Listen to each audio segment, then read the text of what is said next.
Bismillahirrahmanirrahim. Assalamualaikum warahmatullahi wabarakatuh. Pada hari ini saya ingin membentangkan tentang kajian saya, di mana kajian saya adalah mengenai pendidikan digital era 4.0 dalam pendidikan Islam. Kajian ini terdiri daripada 4 orang, iaitu yang pertama adalah saya, Muhammad Nur Fahmi bin Muhammad Aris, nombor metrik 118-1685.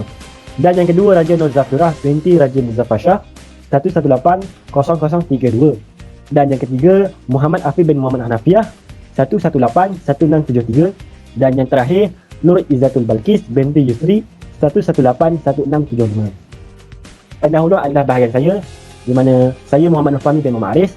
Dan seterusnya, perkara yang pertama adalah pendidikan di Malaysia telah mengalami gelombang baru dalam fasa pembaharuan dunia pendidikan, iaitu Revolusi 4.0. Seperti kita tahu, Revolusi 4.0 itu adalah era zaman kini yang lebih baik daripada zaman sebelum-sebelum ini. Okey, yang kedua adalah dalam konteks pendidikan pula, model pembelajaran sedikit sebanyak digantikan dengan model pembelajaran yang baru. Perkara yang ketiga adalah teknologi salah satu pendekatan pengajaran yang kreatif menarik pelajar dalam proses pengajaran dan pembelajaran. Ini telah terbukti bahawa teknologi zaman sekarang adalah lebih teratur berbanding zaman dahulu, kerana pada zaman kini sebelum ini kita menggunakan PDF, di mana PDF itu memudahkan proses pelajar dalam melakukan pembelajaran. Manakala pada bahagian guru pula, ianya memudahkan pengajaran bagi seseorang guru dalam memberi tugas kepada pelajar. Okey, baik. Dan perkara yang terakhir adalah penggunaan sistem pendidikan pada era sebelum ini lebih ketinggalan dibandingkan pada era sekarang.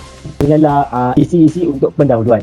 Okey, seterusnya saya ingin membentangkan tentang objektif kajian bagi pendidikan digital era 4.0 dalam pendidikan Islam. Terdapat 3 objektif kajian. Yang pertama adalah mengenal pasti keberkesanan penggunaan digital dalam pendidikan terhadap guru. Dan yang kedua, cabaran pendidikan digital dalam subjek pendidikan Islam. Dan yang terakhir, penggunaan teknologi dalam subjek pendidikan Islam. Okey, baik, seterusnya saya akan memberikan kepada Raja Nur Zafirah untuk pembentangan seterusnya. Assalamualaikum warahmatullahi wabarakatuh. Nama saya Raja Nur Zafirah binti Raja Muzaffar Shah, metrik nombor 1180032. Dan kali ini saya akan menerangkan tentang tinjauan literatur yang ketiga. Yang ketiga ialah peranan kerajaan dan Kementerian Pendidikan Malaysia dalam memperkasakan ilmu ICT. Kajian ini dijalankan untuk mengenal pasti tahap pengetahuan, kemahiran, sikap dan masalah penggunaan teknologi maklumat dan komunikasi dalam kalangan guru-guru. Hasil kajian ini juga menunjukkan guru-guru tidak mengalami masalah yang serius untuk menggunakan ICT dalam pengajaran mereka. Dapatan ini penting kepada pihak pentadbiran sekolah, khususnya Persatuan Ibu Bapa dan Guru. Dan yang keempat ialah pembelajaran autentik.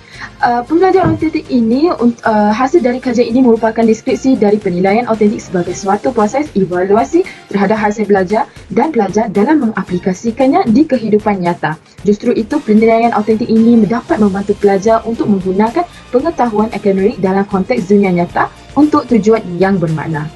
Dan yang terakhir, pembudayaan kreativiti dan inovasi dalam institusi pendidikan. Hasil kajian ini juga mengenal pasti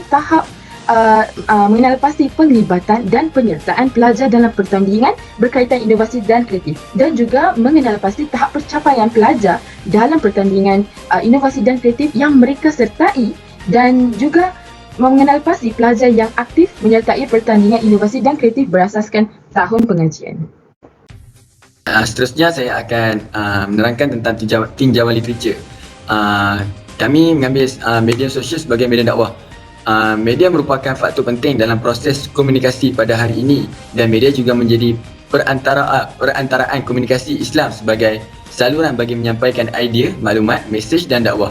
Media sosial bukan hanya dilihat sebagai medan penyebaran maklumat dan komunikasi semata-mata, tetapi berperanan sebagai sumber hiburan dan perantara penyebaran maklumat serta sumber pelbagai aktiviti. Selain itu, internet juga dijadikan medan mempelajari lebih banyak ilmu yang berkaitan dengan Islam. Seterusnya saya akan bahaskan tentang cabaran pendidikan digital dalam pendidikan Islam.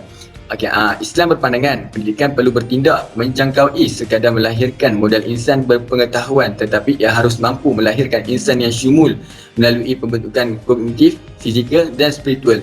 Golongan agamawan perlu bersiap sedia bagi berdepan pelbagai cabaran dalam menuju era IR 4.0 agar modal insan yang dilahirkan menerusi sistem pendidikan di negara ini kekal menjadi ummatan wasatan, yakni umat pertengahan yang tidak larut dalam spiritualisme tetapi tidak juga hanyut dalam alam materialisme. Assalamualaikum warahmatullahi wabarakatuh.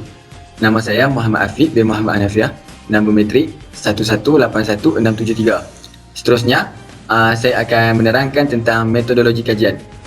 Kami menggunakan dua kajian, iaitu kajian kuantitatif dan kajian kualitatif. Okey, untuk kajian kuantitatif, bentuk kajian yang digunakan dalam kajian ini adalah kajian tinjauan berbentuk kuantitatif. Kajian tinjauan ini adalah proses pengumpulan data, persempelan dan pengukuran. Kajian ini bertujuan untuk mengenal pasti keberkesanan penggunaan digital terhadap pelajar dan guru serta cabaran dalam subjek pendidikan Islam. Okey, seterusnya kajian kualitatif. Kajian ini juga menggunakan pendekatan kualitatif. Bagi pendekatan kualitatif, kaedah kepustakaan dan kaedah soal selidik telah diterapkan.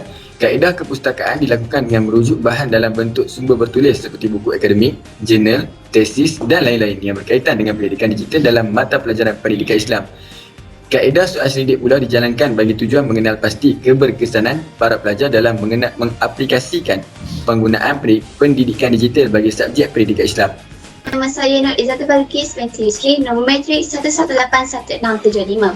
Baik, sebentar tadi sahabat saya telah menerangkan serba sedikit tentang bahagian metodologi kajian yang mana telah kami nyatakan bahawa kami juga menggunakan kaedah kuantitatif. Jadi, kami telah menyediakan soalan-soalan selidik melalui Google Form yang mengandungi 4 bahagian soalan. Bahagian ini saya akan menerangkan dapatan kajian kami daripada analisis Google Form tersebut, section demografik yang mana ia mengumpulkan serba sedikit tentang maklumat responden. Sebanyak 80 responden telah menjawab soalan selidik kami. Secara kasar yang kita dapat lihat dalam soalan demografi ini, pelajar perempuan dalam lingkungan umur 21 tahun hingga 23 tahun adalah yang paling banyak mengisi soalan-soalan selidik ini.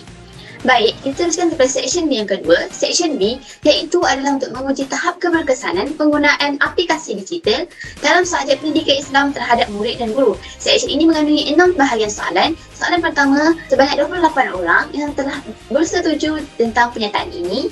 Soalan kedua, sebanyak 39 orang iaitu 48.8% yang telah sangat bersetuju dengan pernyataan di atas.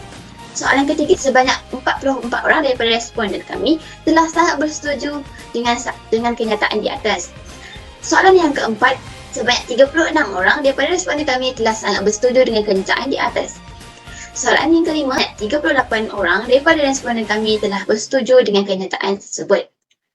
Soalan yang terakhir, banyak 31 daripada responden kami telah sangat bersetuju dengan kenyataan di atas.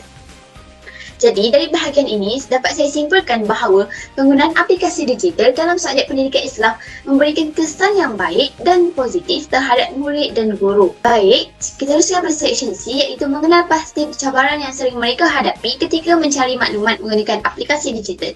Bahagian ini mengandungi 3 soalan. Soalan yang pertama, sebanyak 30 orang bersamaan 37.5% yang hanya bersetuju, bukan sangat bersetuju, hanya bersetuju dengan kenyataan di atas.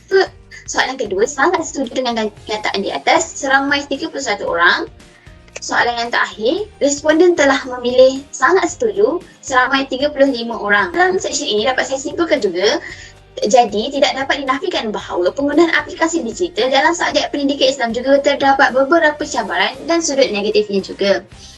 Akhir sekali, kita lihat pada section D ialah senarai teknologi yang boleh digunakan dalam penggunaan aplikasi digital terhadap subjek pendidikan Islam. Kami telah menerangkan beberapa alat teknologi yang lazimnya digunakan pada zaman kini. Jika kita dapat lihat dalam carta ini, sebanyak 69 orang iaitu 86.3% daripada responden kami sangat bersetuju dengan penggunaan komputer riba dan tidak dapat dinafikan bahawa penggunaan teknologi lain juga sangat diterima oleh orang awam. Itu sahaja daripada saya. Sekian, terima kasih. Okey, hai.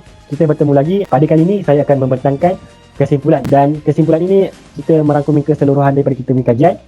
Okey, yang pertama adalah pendidikan Islam itu sendiri harus diperluaskan juga dari segi kurikulum dalam setiap proses pembelajaran dan pengajaran. Okey, yang kedua adalah perubahan dalam pendidikan ini memerlukan profesional pendidikan untuk memastikan transformasi berlaku dalam pengajaran.